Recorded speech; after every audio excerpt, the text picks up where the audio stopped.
This was the moment the APC cabals, the Tinubu's APC went to the United States asking for them to arrest, try and jail Jonathan over insecurity in Nigeria.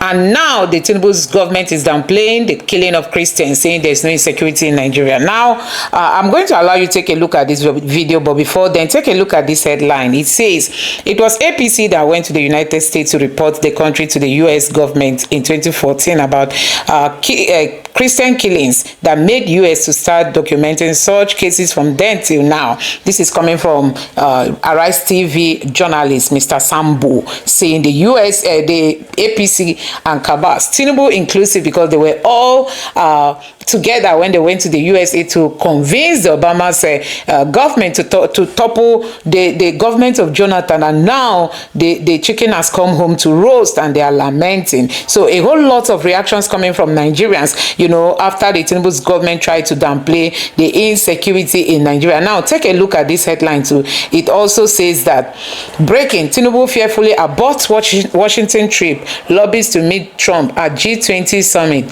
scheduled for November 2022 in South Africa. So Tinubu is wanting to cancel the appointment, saying he wants to meet Trump. Tinubu doesn't want to go to the US. He wants to meet Trump in South Africa. But guess what?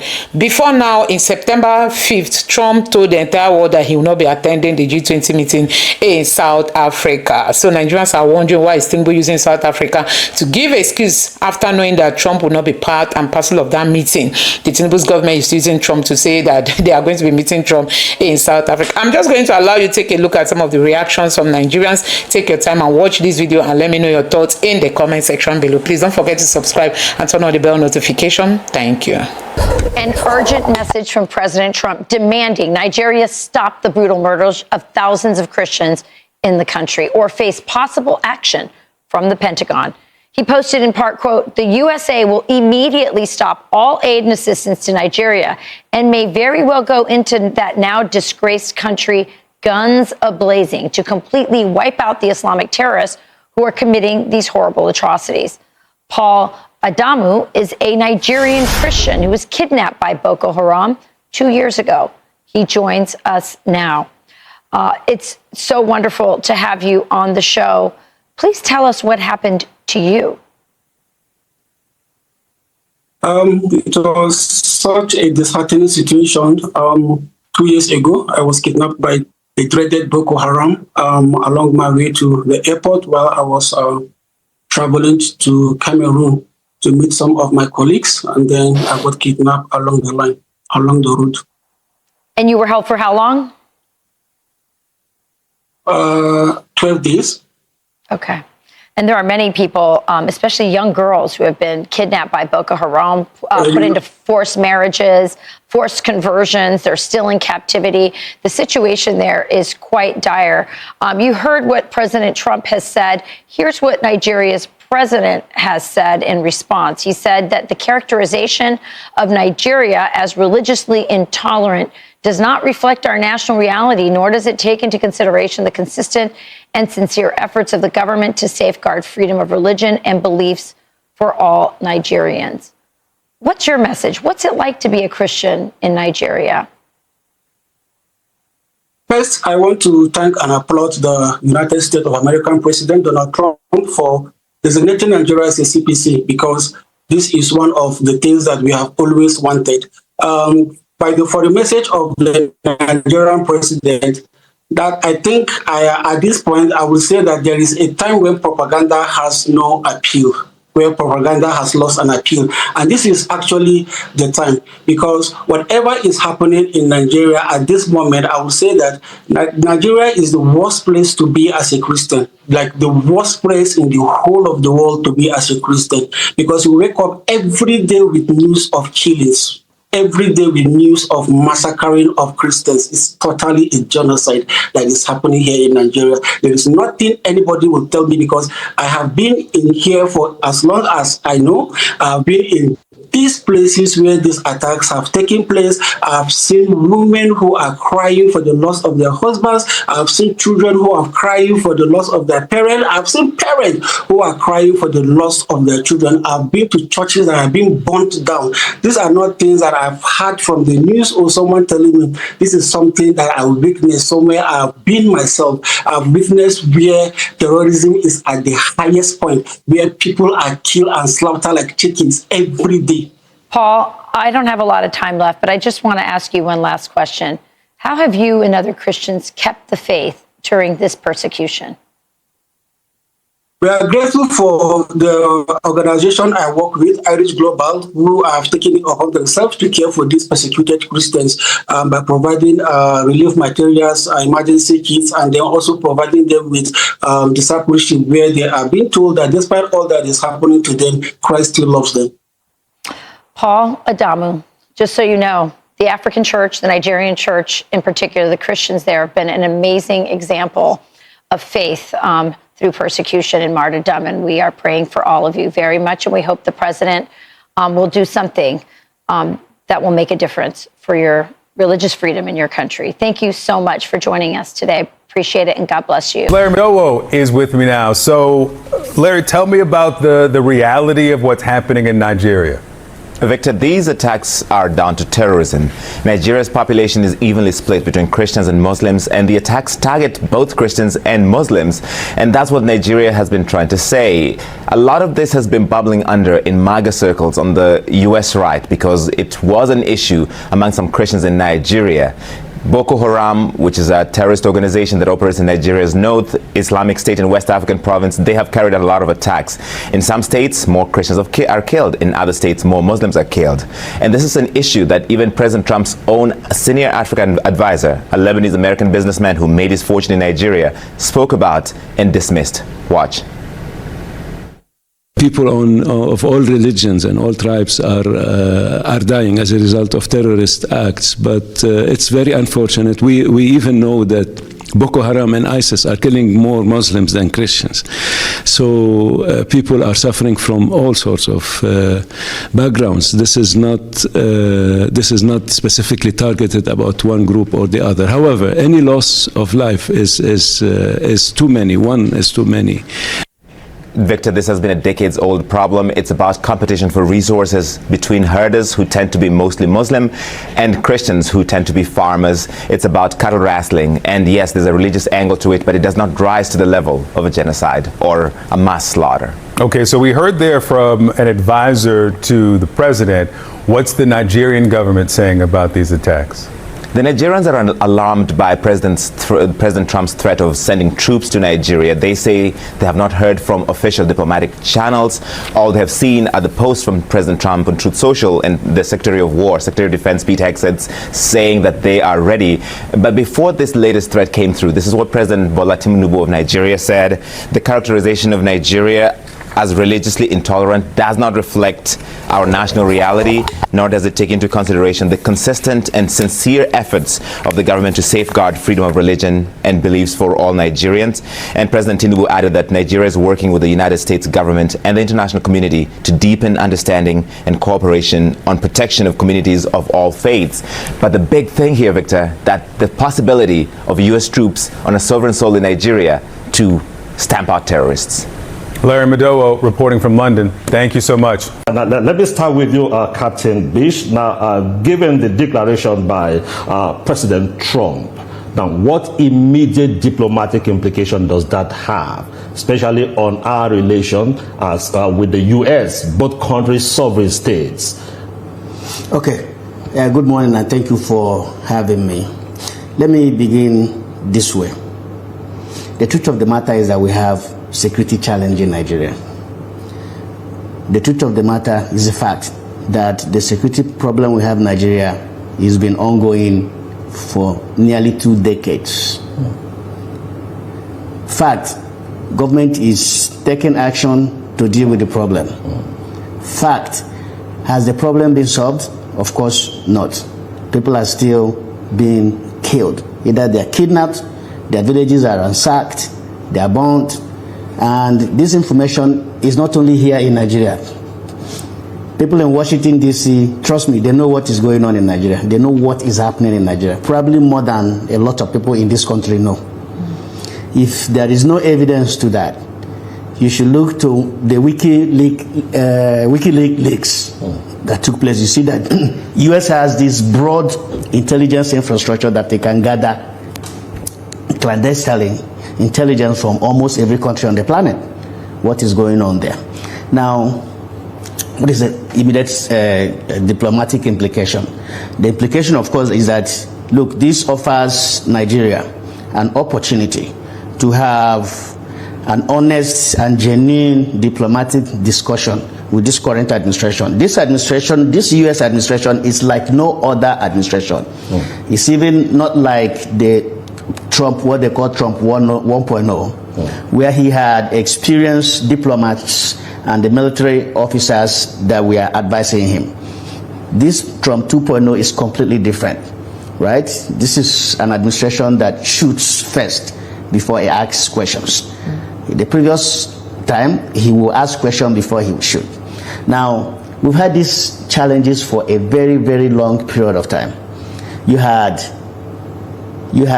President Muhammad, before Muhammad Buhari, you had Goodluck Jonathan for 6 years.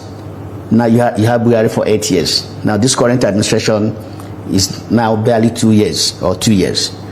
So if I'm one of those advising the current administration, as far as diplomacy is concerned, I would tell him not to try to take ownership of the previous administrations. I will not take ownership of Goodluck Jonathan and Muhammad Buhari's administration, because everybody know that they failed in dealing with the problem. I will only talk about my 2 years that I have been in office. Okay, and ask that, look, and this is what I have, and let Washington know that, look, this is within these 2 years, short period of time that I've been in office, these are the steps that we have taken to deal with this problem. But these are the challenges that we are facing. How can you come in to help us in dealing with these challenges? And not to dismiss that we don't have all these problems, because everybody knows that we have these problems in Nigeria. It's public notice. Indeed, everybody understands that this is the challenges that Nigeria faces. And that's why you see some Nigerians publicly, applauding or welcoming Trump's comments, not because they endorse this foreign interference, but because they feel helpless, they feel unheard at home. What does that reaction reveal about public confidence in Nigeria's security leadership?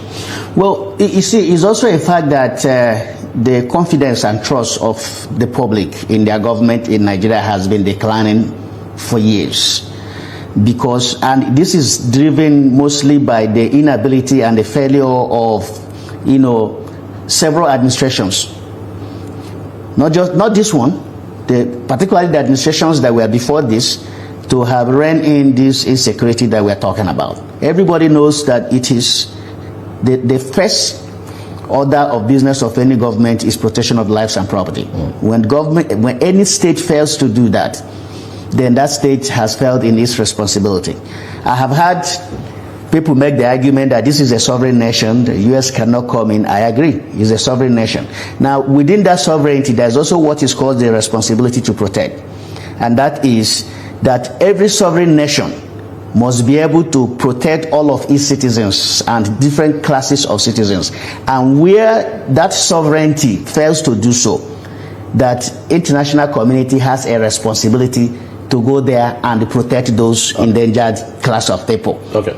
The honest truth is that people are dying in Nigeria. And it is very unfortunate that the government that is responsible for ensuring that there is safety for life and for property has not been able to provide that to Nigerian people. Now, President Donald Trump has decided to step in. A lot of people might view it as an overreach, which you might want to say is true. However, the fact remains that Nigerians are dying, and our government appears to be complicit in the list over this issue. And it is now become a global issue. So we're hoping that President Tinubu will take actions that will at least quell the issue. One of which I expect is there needs to be a high level of arrest, because it is completely impossible that the DSS does not have names of people who are sponsoring these attacks. We might want to say, oh, there are Muslims that are also being killed, because I've had conversations. I grew up in the north. I lived in Jos, and one of the reasons why I left Jos was because of the crisis. So it is very unfair when people say, oh, there's also killings of Muslims, which is true. But there's also the issue that some of this killing of Muslims are liberal Muslims. However, this is completely irrelevant. What is important is the Nigerian government tackling the issue. It is over 10 years now. Over 10 years. Nigeria Army led ECOMOG in West Africa to ensure that there was peace brought back to Liberia and in Sierra Leone. So Nigerian military is not inadequate to tackle Boko Haram or whatever military said. So what I think is very important and crucial right now is for President Bola Tinubu to first and foremost revoke any form of amnesty going to the Boko Haram members. And secondly, we need a high-profile arrest. I believe that this will quell the issue to a very large extent and at least give a sense to the global community that something is currently being done to resolve the issue. But if the APC government thinks that they're going to resolve this with some level of propaganda, or going to, like I was listening to the Senate president the other day when he was like, oh, they need to have a team go to the US to tell them that, oh, this is not just a Christian genocide, that people are just dying and people are being killed. I don't think that's acceptable. I think what needs to be done is there needs to be some level of high-profile arrest. There needs to be a revocation of the amnesty given to Boko Haram. And lastly, it is important that those who have been sent into IDP camps begin to return homes, and the government supports them to rebuild their communities and restart their lives. Yes, Mr. Ode, I mean, thank you so much. I mean, you have also mentioned that you actually lived in Jos, the capital of Plateau State, where it has been a subject of these attacks for many, many years, historically. And then you've mentioned IDP camps as well. I've visited a few in Maiduguri and in Borno states generally, where I got to see a lot of Nigerians displaced and housed there for calling IDP camps homes for many years. So this conversation is really, really timely and sensitive as well. You would imagine that this threats from the U.S. President, the U.S. Department of War, the senators in the U.S., this, as you would imagine, over the weekend, the last 2 days, has unsettled Nigeria to a very large extent. But there are those who argue that there is a political undertone to Mr. Trump, and they say that this is not unconnected, or can't be pushed away from, or not connected to the 2027 elections, and that's the argument for some of them.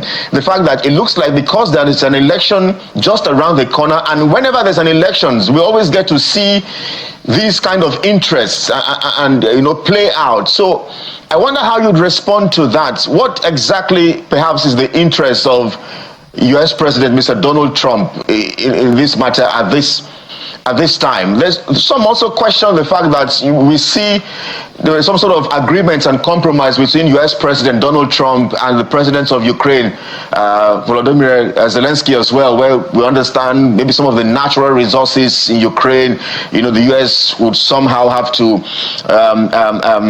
explore some of their natural resources, and they say perhaps there's some sort of interest as well in our natural resources as well here. How do you respond to some of these arguments? Again, if we want to discuss natural resources, it's a global market. Everybody has interest. The duty of Mr. President Donald Trump is to protect American interests all over the world. It is his responsibility, and I feel he's doing his job and he's doing it right. The problem we are having is our president protecting our interest? Is our president protecting our interest? The fact remains that whether we like it, whether we don't like it, there is a major issue. The minerals in the far north, there's a lot of mineral resources in the far north, but I believe it's an open market. And anybody who has interest, we're more than happy to have Americans come and trade with us. We're more than happy to have Chinese trade with us. So that is the least of our problem. But the fact is that Mr. Donald Trump has a responsibility to protect American interests. President Tinubu also has a responsibility to protect Nigerian interests. So at the end of the day, we can all come to the table and discuss. Yes. And when there's an issue of an election coming up to 2027, it doesn't negate the fact that Nigerians are being killed. And the government has not, in the last 10 years, been able to identify or hold anybody accountable for the killing of Nigerians. And it is even more sad that the Senate president came and sat down and said that yes, Nigerians are being killed, but it is not just Christians, that both Muslims are equally killed. And in my opinion, it's beginning to look as if it's a genocide against the poor. Because if you take the stock of the people who are being killed, it looks like it's just poor Nigerians who are living in rural communities. And whether we like it, whether we accept it, the fact is that it is Muslims, extremist Muslims, that are perpetrating these crimes. And it is not possible that these people are not funded by some interest, wherever or whoever they are. But I know for a fact that the Nigerian government knows who is funding Boko Haram. I also know for a fact that the US will probably have intelligence on what is also going on. So let us act right. It is long overdue. Mr. President, my appeal is take action, revoke whatever amnesty that is being given to the Boko Haram people. This is not the time to discuss amnesty. First and foremost, let us get the people in IDP camps back to their homes. Let us fund them to restart their lives. Then we can begin to discuss de-radicalization if and only when peace returns to these places. But we cannot be talking about assimilating a people who are taking up arms against the state and are killing Nigerians, and then we're funding them and also assimilating them into our military. And this is clearly has caused problem for the Nigerian army in itself, because there's been a lot of ambushing, there's been a lot of killing of our own gallant men and women in the armed forces due to this assimilation that has happened. So what is very, very important for us is for Mr. President to please take action. Let us find who are those who are sponsoring this crisis. It is disgraceful. It's sad that it has to be President Trump who is saying it, but it is disgraceful that for more than 10 years, we're not able to identify or we're not even able to hold anybody accountable, and these killings have gone on unabated. So whether the election is coming on in 2027 is irrelevant. What is important is that there's a man who is in charge, and his name is President Bola Tinubu. And it is very important for him to take responsibility and ensure that... Mr. Ode, your final points can hardly be ignored because one would ask, what is the value of human life in Nigeria when people are killed unprovoked, and, the numbers are pretty unsettling. Sometimes we talk about 200, sometimes we talk about 100, and you wonder if indeed they're, people or animals.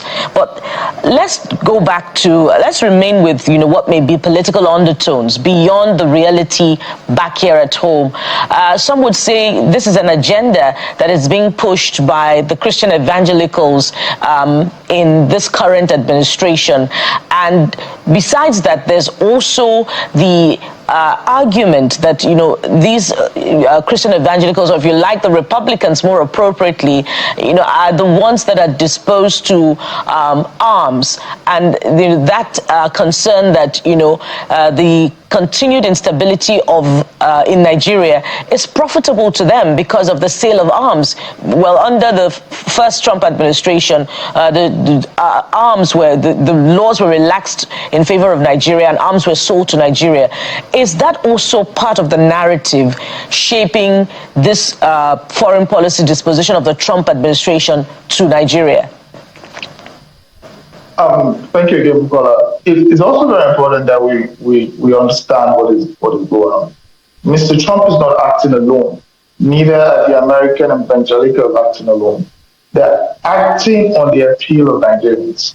It is the Nigerian Christian community that have come to the United States after numerous calls for the Nigerian government to act. So whether the American government intends to sell arms, I don't even think it's appropriate to sell arms to the Nigerian government at this point. Because they sold it was between 2019 and 2020, there was a supply of the Tucano jets. In fact, there's also big issues with the Nigerian Air Force, whether it was a mistake or I don't know what they said, had mistakenly bombed an IDP camp. So we need to be very careful at this point in time. We need to tread very, very, very carefully. All right. I do not support any country to invade us. I think it's an overreach. And I believe that it's timely for Mr. President to visit President Trump and have a conversation and assure him that Christians and every Nigerian will be protected. Yes, this has really come with a whole lot of reactions from Nigerians after the Tinubu's government tried to, will I say deceive Nigerians that Tinubu is not going to be traveling again. He prefers to meet Trump in South Africa. Knowing that Trump will not be present at that meeting, Nigerians have really reacted. So the APC government keeps exposing itself as a government that cannot be trusted. Now, this person say an FBI customer can never attract respect from Trump. He should go get to work and end terrorism and stop looking for how to promise Trump some deals in exchange for time. So this person is actually saying that Tinubu is just looking for a way to promise Trump some deals instead of him going to do the work as in ending insecurity. So guys, a whole lot of reactions really. Nigerians are really reacting the way the government is downplaying all these things, Now Trump said there's genocide. Instead of you to say yes, there is, come and help us, you are trying to say there is none. And now videos are circulating anyway. It can no longer be denied. It can no longer be hidden. Reno Mokri must be hiding, Even Reverend Coker too must be hiding. All those people who came out to say there's no genocide, forgetting that we are living in an internet age where there's no secret anymore. Anything you say today can be brought up tomorrow just to becoming an evidence for you to see, and there's no way you can hide it. So it's just really too funny how the Tinubu's government is downplaying us instead of confronting it and say, Trump, really, we don't even know how this thing started. We don't know where to begin. We don't know how. Just admit your weakness and ask for help. In short, there's a way the Tinubu's government would have really approached this thing, and Trump would have really applauded the Tinubu's government. As the Tinubu has his name messed up in so many things, he always have golden opportunities to clean up his name, but he misuses it. You can imagine if Trump say, oh, the number being quite in Nigeria, and Tinubu will say, yes, we admit it, we are really being attacked by these people. They are coming from Libya, they are coming from all kinds of places, like the Buhari's government said. How can we fix it? Please come and help us. As in, every day Tinubu is having a press conference asking Trump for help. There's no way Trump will neglect. There's no way Trump will not come to help. But this one you denied and denied. Even till now, they keep denying that after all, Christians are being quiet, Muslims are being. Who is the person buying them? Now, let me read this one. This person say, Chai, APC propaganda. Trump never agreed to meet with Tinubu. He will meet with a once drug lord. Tinubu should stop disgracing himself further. He should eliminate the Fulani terrorists, and all this invasion threat will die down, except he wants to lose them in 2027. And this person also say that, so after all Dane Buala's mouth, Tinubu suddenly cancels his Washington trip and now begging to meet Trump in South Africa. Why the sudden fear of the US? Was he hiding or sponsoring insecurity fund trail catching up. Insecurity fund trade catching up. And this other person here said Trump already said he won't be going to the G20 summit in South Africa. APC is full of propaganda. I'm sure on the 22nd of November, APC with their lies will come up with Photoshop of Trump and Tinubu. I mean, this one makes sense, you know, but thank God Nigerians already know that Trump will not be in that meeting. This one says Trump has already declared he won't be going to the G20 summit. So where is Tinubu going to see him? Why is he so afraid of Trump? This person says so. No, Tinubu should go to America so that after the discussion they will address the press and answer direct questions. And I think this one is really good, you know, not just staying in Nigeria and be talking. Go to the US so that you have a press conference and tell the world what efforts you are putting in place in saving Christians, saving Nigerians. And this person says until Trump has already taken action before your approval, you know how fast it will have burned to make moves to clean the mess of insecurity in Nigeria. Why do you have to put fearful now? Like you don't have respect for commander-in-chief of the army and commander whatever, you know. Why can't Trump come to visit Tinubu? This is man to man and president to president. No one is scared of each other. This person is saying nobody is afraid of one another. So guys, a whole lot of reactions here. This person say, ha ha ha, our president is fearfully advised. Bulldog Trump for make news around the world. Oga Tinubu book for open on him, and he may not return as a president. So these are some of the reactions of Nigerians. Let me know your thoughts in the comment section below. Please don't forget to subscribe to the channel and turn on the bell notification. Thank you.